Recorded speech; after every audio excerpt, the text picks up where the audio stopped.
Desde a criação do Estado de Israel em 1948, o Oriente Médio nunca mais foi o mesmo. Bem, na verdade, aquela região nunca foi normal.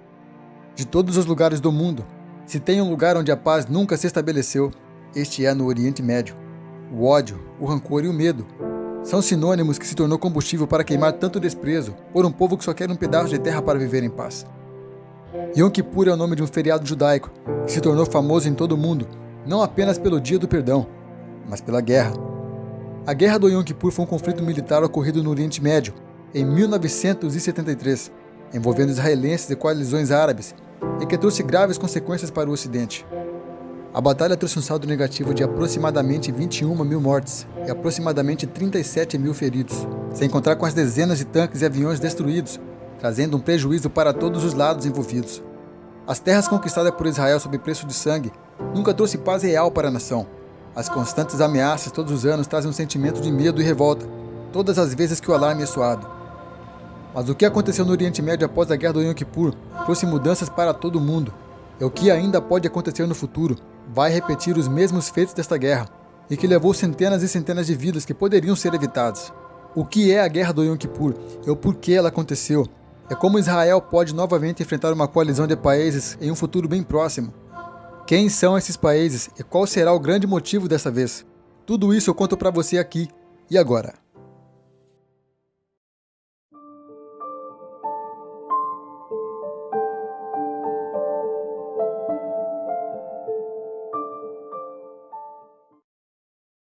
Em 1970, um homem por nome de Mohammed Anwar al-Sadat assumia a presidência do governo do Egito, que acabava de perder Gamal Abdel Nasser, que presidia o país desde 54, e que foi responsável pelo ataque do Egito junto às demais nações árabes a Israel na Guerra dos 6 Dias em 1967. O homem que era considerado mais moderado que Nasser tinha como meta em seu governo neutralizar o expansionismo do Estado de Israel e que ao mesmo tempo queria manter a sua posição de liderança no mundo árabe. Na verdade, o que aconteceu foi que o Egito havia sido severamente humilhado durante a Guerra dos 6 Dias alguns anos antes.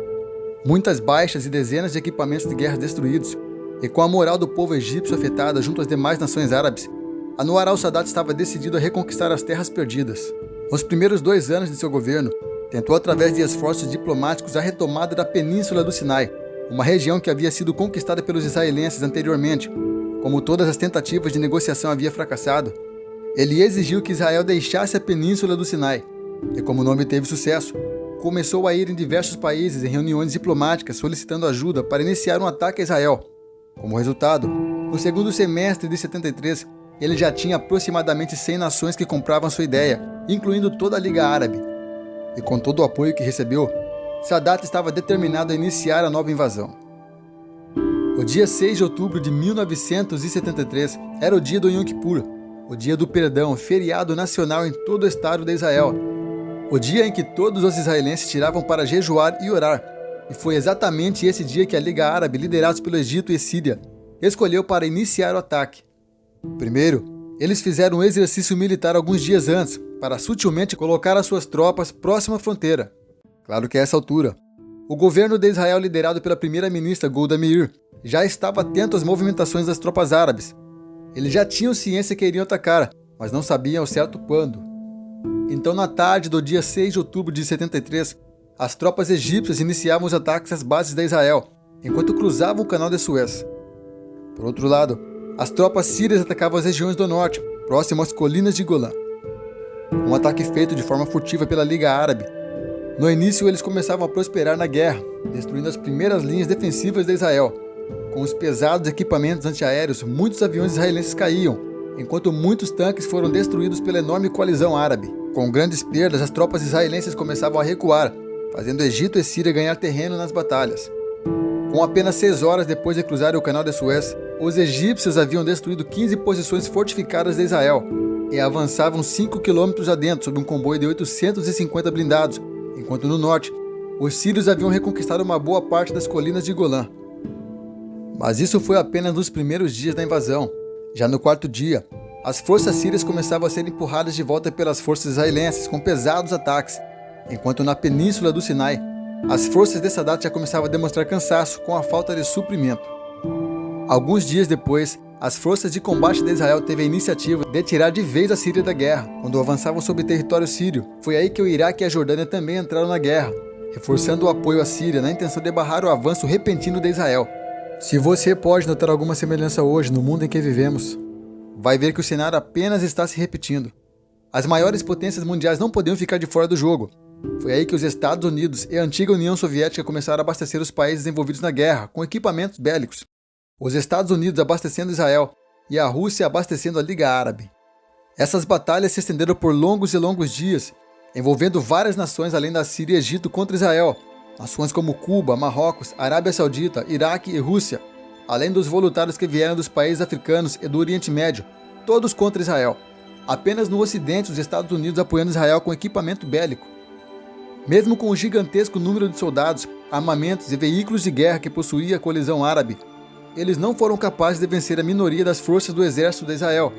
O país demonstrou mais uma vez a sua superioridade quando o assunto é defender seu território. O contra-ataque israelense sobre as nações inimigas demonstrou quem era mais forte. O olho da guerra teve uma duração de 19 dias, sendo assinado um acordo de cessar-fogo em 25 de outubro de 73. Mas os ataques ainda continuaram nas regiões da Península do Sinai, até 18 de janeiro de 1974. O resultado foi que as nações árabes foram novamente envergonhadas em campo de batalha. Mesmo sendo superior em questão de número de soldados, aviões, tanques e aliados, ainda demonstrou ser muito inferior em questão de confronto. Mas se engana você que acha que essa guerra afetou somente o Oriente Médio. A crise do petróleo iniciou quando os Estados Árabes, que eram membros da OPEP, deram um boicote nos países europeus e também nos Estados Unidos, pelo motivo de apoiar a existência de Israel. Isso trouxe uma crise econômica no mundo todo. Como resultado, os países foram forçados a procurar por fontes alternativas de energia. Isso também desencadeou a iniciativa de alguns países a aumentar a exploração de petróleo, como foi o caso dos Estados Unidos, da Venezuela, México, África do Sul, Rússia e Brasil. Nessa época, o Brasil vivia o período do regime militar, governado pelo general Ernesto Geisel, que viu o milagre econômico chegar ao fim, com a nova crise do petróleo imposta pelos árabes, que gerou escassez de investimentos aqui no país e também aumentou a dívida pública no exterior. Mas ainda no Oriente Médio, a situação não ficou muito boa para o Egito, que perdeu muito a sua moral com a Rússia, que havia enviado muitos equipamentos bélicos em apoio à Liga Árabe. Com a derrota na Guerra do Yom Kippur, a Rússia, liderada na época por Leonid Brezhnev, começou a se afastar do Egito. Então, após 5 anos do término da guerra, o Egito, que foi um dos países principais responsáveis pela invasão, concordou em assinar um acordo com Israel. Um acordo chamado de Israelo-Egípcio, reconhecendo Israel como nação, em 1978, em Camp David. Acordo esse que foi intermediado pelo presidente norte-americano Jimmy Carter, nos Estados Unidos. Já em 79, Israel fazia a devolução da Península do Sinai para o Egito. Então foi a primeira vez que um país árabe reconheceu Israel como nação, mas este reconhecimento custaria muito caro para Anwar al-Sadat, que 3 anos mais tarde seria morto por extremistas islâmicos, por não concordarem com o reconhecimento de Israel como nação. Israel, desde que passou a existir mesmo antes da recriação em 1948, sempre esteve embaixo de guerras, e sempre o único motivo de todas as guerras foi apenas um: o desejo de que Israel não exista mais. De todas as batalhas travadas, a maior delas ainda não aconteceu. E como eu sei disso? No livro do profeta Ezequiel, capítulo 38 e 39, está escrito que nos últimos tempos ocorrerá uma batalha em Israel, que será liderado por Gog, rei da terra de Magog, e que fará guerra ao Estado de Israel. Diz que essa guerra ocorrerá nos montes de Israel. O capítulo também diz que apenas Deus salvará Israel das mãos dos exércitos de Magog. Se você ainda não tem o conhecimento, para resumir para você, Gog é o presidente da atual Rússia, e Magog é o país da Rússia. Os antigos soviéticos serão responsáveis por invadir Israel, e o motivo será sempre o mesmo: ódio ao Estado judeu. Qualquer razão é o suficiente. A batalha será tão pesada para o Estado de Israel que desta vez não conseguirão vencer por autonomia e experiência própria, mas vão necessitar da ajuda divina para conseguir sair vencedor por mais uma vez. Nós estamos falando de uma das maiores potências mundiais contra um povo tão pequeno como Israel. Até a data da gravação deste vídeo, a atual Rússia está em guerra com outro país, mas não se engane, de alguma forma Israel será envolvido, então com fúria se levantarão contra o povo de Deus. Mas o buraco é muito mais embaixo do que você pensa. Esse evento, que ainda está no futuro, não envolve apenas a Rússia. mas está ligado a todo mundo, e isso inclui o Brasil. A geopolítica hoje dá fortes indícios que o presente caminha em direção ao futuro escrito na Bíblia. O famoso eixo de Magog está se formando semelhante ao exemplo da Guerra do Yom Kippur, com a coalizão árabe. Estou falando de Rússia, China, Irã e todos os antigos países árabes se fortalecendo em laços diplomáticos e crescendo aos horrores todos os dias. No mapa geográfico hoje, Israel está sozinho e rodeado de inimigos. Seus aliados estão todos bem longe. O Irã está reclamando de Israel quase todos os dias nos noticiários locais e com as ameaças de alta escala. A Rússia sempre apoiou a destruição ao Estado judeu. Na minha opinião, ela nunca entrou em confronto direto com Israel, simplesmente por causa do seu aliado mais forte, os Estados Unidos da América. Mas quando isso vai acabar? O final de toda essa bagunça vai terminar quando Jesus Cristo vier nas nuvens para acabar com todos os inimigos de Israel e com o império do Anticristo, que eu já fiz vídeo falando sobre ele aqui no canal. Nós sabemos que o futuro é incerto e que a morte não escolhe vítimas. Guerras nunca foi uma boa maneira de resolver os problemas do mundo. A divergência de opinião forma as democracias. Mas desde que o mundo é mundo, nunca se apartamos da guerra. Ela sempre está presente, seja em um país comunista ou capitalista, democrático, imperialista, pacífico ou não. Ela sempre vai estar lá. Mas a fé é aquilo que nos faz acreditar que sempre haverá um futuro melhor. A esperança é aquilo que nos motiva a viver. Por mais que o cenário no mundo cresça contra nós, economias e inflações, eu digo que continue acreditando no amanhã, pois a mesma palavra que nos traz informações sobre o que vai acontecer é a mesma que nos conforta, dizendo que o melhor ainda está por vir. Mas e então, o que você achou desse vídeo? Escreve nos comentários aqui abaixo. Eu peço que você também deixe seu like para ajudar a fazer esse canal aqui a crescer.